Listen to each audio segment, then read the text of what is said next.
నమస్తే, welcome to our channel. నేను విజయ. ఈ రోజు మనతో పాటు ఉన్నారు ప్రముఖ ఆధ్యాత్మికవేత్త, జ్యోతిష వాస్తు పండితులు కిరణ్ శర్మ గారు. గురుగారితో మాట్లాడి మరిన్ని వివరాలు తెలుసుకుందాం. నమస్తే గురుగారు. అఖండ లక్ష్మీ ప్రాప్తిరస్తు, ఆనంద సిద్ధిరస్తు. గురుగారు, ఈ నవంబర్ నెలలో రాజయోగం పట్టే రాశుల వారు ఎవరుంటారు గురుగారు? అంటే తులారాశిలోకి రవి సంచారం తర్వాత జరిగేటువంటి కొన్ని సంఘటనలు ఉంటాయి మనకి. అంటే తులారాశిలోకి రవి సంచారము, గురుడి యొక్క అతిచారం నుంచి మళ్ళీ మిథున రాశిలోకి వెళ్ళడం, కొంత మనకి మధ్య ఏంటంటే మనకి అంటే అఫ్కోర్స్ ఆగస్టు నుంచి మనకి శని వక్రగమనం పడుతూ అంటే మన కుంభం వైపు వచ్చి మళ్ళీ ఆయన మీనం వైపు వెళ్ళేటువంటి అంటే ఇవన్నీ కూడా ఏంటంటే వక్రగమనం అండ్ మళ్ళీ సవ్య దిశ అంటారు, సవ్య ప్రయాణం అంటారు దీన్ని. గురుడు ఏమో అతిచారంలోకి వచ్చేసాడు, 2 ఏళ్ళు దాటి ముందుకు వెళ్ళిపోయి మళ్ళీ వెనక్కి వస్తున్నాడు ఆయన. సో ఇవన్నిటిని రవి సంక్రమణ అంటే రవి ఉన్నటువంటి తులారాశి సంక్రమణంలో ఇవన్నీ చూసినట్టయితే మనకి దాదాపుగా చాలా బాగుండే రాశులు అంటే రాజయోగం పట్టే రాశులు మాత్రం తప్పకుండా చెప్పవచ్చు. కర్కాటక రాశి వారు ఒకటి, వృశ్చిక రాశి వారికి ఒకటి. కొంతమంది కుంభరాశికి కాదంటారు కానీ కుంభరాశికి బాగుంటుంది అంట. నేను ఎందుకు బాగుంటుందంటే చాలామంది కుంభరాశి ఎందుకు బాగుండదు అని అంటే వాళ్ళు చెప్తున్నారు కారణం జన్మలో రాహు ఉన్నాడు కాబట్టి రాహు వల్ల వాళ్ళకి ఇబ్బంది, ప్లస్ 2వ స్థానం శని ఉండడం వల్ల మాట దూర్తుతనం ఉంటుంది, దురుసుగా మాట్లాడే వ్యక్తి వల్ల ఇబ్బంది ఉంటుంది, ఆత్మస్థైర్యాన్ని కోల్పోవడం, ఓవర్ కాన్ఫిడెన్స్ అంటారు. నేనేమంటాను, గురుడి యొక్క ప్రభావం చేత వాళ్ళకి రాశి వాళ్ళకి పంచమ గురుడు అనేవాడు యోగిస్తుంది, మంచి ఆలోచనలు ఉంటాయి, ఐశ్వర్యం ఉంటుంది, ధనయోగం ఉంటుంది చెప్తాను. అందుకే నేను నా యొక్క పరిశీలనల ద్వారా నేను కర్కాటక రాశికి, వృశ్చిక రాశికి, కుంభరాశి వారికి ఒక మహారాజ యోగాన్ని నేను తప్పకుండా ఇవ్వగలుగుతాను నేను. మరి ధనుసు రాశి వారికి కూడా మంచిదే కదండి, సప్తమ గురుడు ఉన్నాడు అని చెప్తారు. కానీ అతిచారం వల్ల అష్టమంలోకి వెళ్ళేసి సప్తమంలోకి వచ్చాడు కాబట్టి గురుగ్రహానికి అంటే ధనుసు రాశి వారికి గురుగ్రహం వల్ల స్వక్షేత్ర రాశి అంటే ధనుసు రాశికి అధిపతి గురుడే. ఈ గురుడు వల్ల ఆయనకి ఏమైనా ప్రయోజనం ఉందా అంటే పెద్ద ప్రయోజనం ఏం లేదు. ఒకవేళ లవ్ అఫేర్ ఉంటే కనుక వాళ్ళకి కొంత మేలు కలిగే అవకాశం ఉంటుంది. లవ్ అఫేర్ ఉన్న వాళ్ళకి అబ్బో ఇది చాలా ఇంపార్టెంట్. ఎలా అంటున్నారు మంచి జరుగుతుంది అంటే లవ్ అఫేర్ ఎందుకు మంచి జరుగుతుంది అంటే ఇక్కడ ధనుసు రాశి సప్తమ స్థానంలో కళత్ర స్థానంలో రవి గురుడు ఉన్నాడు కాబట్టి అదే సేమ్ టైంలో ధనుసు రాశి వారికి ఏకాదశంలో రవి ఉన్నాడు. అంటే తులా సంక్రమణంలో రవి వచ్చాయని చెప్పాం కదా.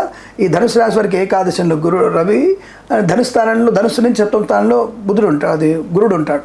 ఈ రెండింటి వల్ల వారికి ఈ ప్రేమ సంబంధ వివాహాలు అనుకూలంగా మారే అవకాశం అంటే పెద్దల ఒకవేళ వాళ్ళు పెద్దలు తెలియకుండా చేసుకుంటే జీవనం పతనం అయిపోవడం ఖాయం. రెండు ఉంటాయి. అంటే ఒక రకంగా తీవ్రమైనటువంటి మనస్తాపం పొందుకునే అవకాశం ఉంటాయి. ఎందుకంటే రవి నీచబడ్డాడు కదా, నీచబడ్డ రవి ఎప్పుడు కూడా మీకు కానీ ఏకాదశి నుండి లాభాన్ని ఇస్తున్నాడు కానీ వివాహ సంబంధానికి మాత్రం పెద్ద అనుకూలతని ఇచ్చే ప్రయత్నం చేయడు, ఏది సొంత పెత్తనం చేస్తే. కాబట్టి ఇక్కడ మీరు అడిగినది మహారాజయోగం పట్టేటువంటి అవకాశం ఉంది కర్కాటక, వృశ్చిక, కుంభరాశి వారికి మరియు వృషభ రాశి వారికి కూడా. వృషభ రాశి వారికి అయితే గురుడు ధనస్థానంలో లాభాధిపతి అయి ధనస్థానం ఉండడం వల్ల విపరీత రాజయోగం ఉంటుంది వారికి. ప్లస్ ఆరోగ్య విషయంలో షష్టమ రవి అనేవాడు రవి ఆరోగ్యకారకుడు. అసలు నీచబడిన స్వక్షేత్రం ఉన్నాడు కాబట్టి అంటే వృషభ రాశికి తులారాశికి ఒకటి అధిపతి కాబట్టి ఈ ఆధిపత్య శుభయోగం వల్ల రవి వీళ్ళకి సంపూర్ణ ఆరోగ్యాన్ని ఇస్తాడు. అది అక్రమ సంబంధం ఉంటే లేనిపోని అనారోగ్యాన్ని కలిగిస్తాడు. అంటే విపరీతమైనటువంటి మరణ అంటే మరణ సంబంధించిన రోగాన్ని కలిగిస్తాడు. కాబట్టి ఇక్కడ మ్యాక్సిమం శుభయోగాన్ని ఆరోగ్యాన్ని ఇస్తాడు కాబట్టి ఆరోగ్యవంతమైన శుభయోగం. కాబట్టి ఇక్కడ కర్కాటక, వృశ్చిక, కుంభము, వృషభ రాశి వారికి అదృష్ట యోగం పట్టే అవకాశం స్పష్టంగా చెప్పవచ్చు. వారికి విపరీత రాజయోగం, ధనయోగం, వివాహం, సంతానం, ఒక రకంగా చెప్పాలంటే మేబీ 100 కోట్లు సంపాదించే యోగం కూడా ఉంటుంది. అంటే షేర్ మార్కెట్ స్పెక్యులేషన్ రావడం, లాటరీలు రావడం, అంటే 100 కోట్లు అంటే మేబీ ఒకేసారి 100 కోట్లు అని కాదు. ఎప్పుడో 20 ఏళ్ల నుంచి ఉన్నటువంటి గొడవలు, 20 ఏళ్ల క్రితం ఒక 10 ఎకరాల పొలం, అదే కొండాపూర్ సెంటర్ లాంటిది ఉందనుకుందాం. ఇప్పుడు దాని ధర ఎంత అవుతుంది?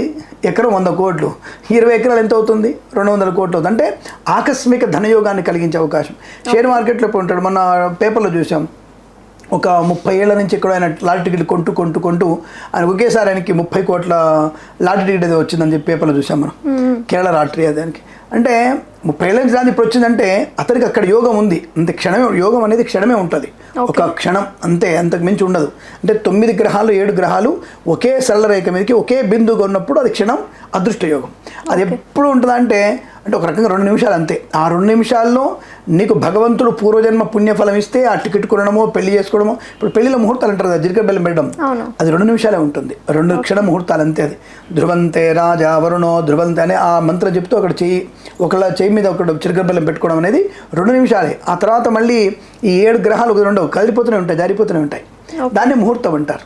సో అటువంటి ముహూర్తం కూడా జన్మంలో కూడా మనకి జాతకంలో కూడా ఒక క్షణకాలం రోజు వస్తుంది. అది అటు అదృష్టం రోజు ఉంటుంది. కాదు ఒకసారి అర్ధరాత్రి ఉంటుంది, ఒకసారి పగటి ఉంటుంది, ఒకసారి తెల్లవారుజాము ఉంటుంది, ఒకసారి మధ్యాహ్నం ఉంటుంది. ఈ అదృష్టం ఎలా కొనుక్కుంటే మీకు డబ్బు వస్తేనే అదృష్టం అనుకుంటారు.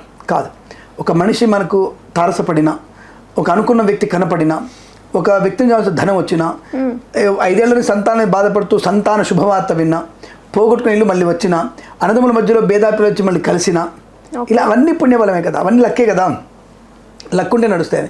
దాంతోపాటుగా కొంతమందికి చెప్పాలంటే మీకు ఫర్ ఎగ్జాంపుల్ మనం చెప్తాం, మనం రాజయోగం ఉన్న రాష్ట్రాల్లో ఇప్పుడు వృషభం, కర్కాటకం, వృశ్చిక, మన కుంభరాశుల వారిలో మొన్న మనకి ఫైర్ యాక్సిడెంట్ బస్సులో ఇబ్బంది పడ్డ వాళ్ళలో ఈ 4 రాష్ట్రాల వాళ్ళు బతికే ఉన్నారు. ఇది గ్యారంటీ చూసుకోవచ్చు మీరు ఖచ్చితంగా. ఈ 4 రాష్ట్రాలు చనిపోయిన వాళ్ళు కూడా ఉన్నారు, నేను కాదనట్లేదు. చెప్పే కదా, విపరీతమైనటువంటి పుణ్యబలం, విపరీతమైనటువంటి పాప ఫలితం వాళ్ళు చనిపోయే అవకాశం. కానీ మేజర్గా బతికి బట్టబట్టిన వాళ్ళు వీళ్ళే. మరి ఇప్పుడు కామెంట్ చేస్తారు, నువ్వు చూసి వచ్చే వాళ్ళ పేర్లు అంటే నాకు తెలియదు, పేర్లు అక్కడ ఇచ్చారు అంతే. పేర్లు మనకి ఆ న్యూస్ పేపర్లో పేర్లను వచ్చేవాళ్ళు, ఎవరెవరు ఎక్కారు, ఎవరెవరు చనిపోయారు, ఎవరు ఆసుపత్రిలో పేర్లు ఇచ్చారు. దాన్ని బట్టి నామ నక్షత్ర ప్రధానంగా ఎవరు ఈ రాష్ట్ర వారు ఉన్నారో వారి మహారాజ యోగం ఉంటుంది. అలా ఆకస్మికంగా బయటపడ్డ వాళ్ళు కూడా పుణ్యమేగా. ఇప్పుడు లాటరీలో డబ్బులు ఎంత ఆనందమో, మరణంలోంచి బయటపడ్డం ఆనందమే కాదు. మీకు విషయం తెలుసో తెలియదు, అదే పేపర్ కాలుతున్న దాంట్లో ఆ బస్సులో 5వ సీట్లో 6వ సీట్లో చనిపోయారు.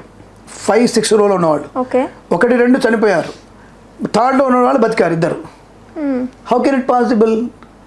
1, 2 ఎక్స్పైర్, 5, 6 చనిపోయారు. 3, 4 దాంట్లో వాళ్ళు ఇట్లా బతికి బయట పెట్టారు. మరి అదృష్టం అందాం ఏముంటుంది దాన్ని, అది అదృష్టమే కదా.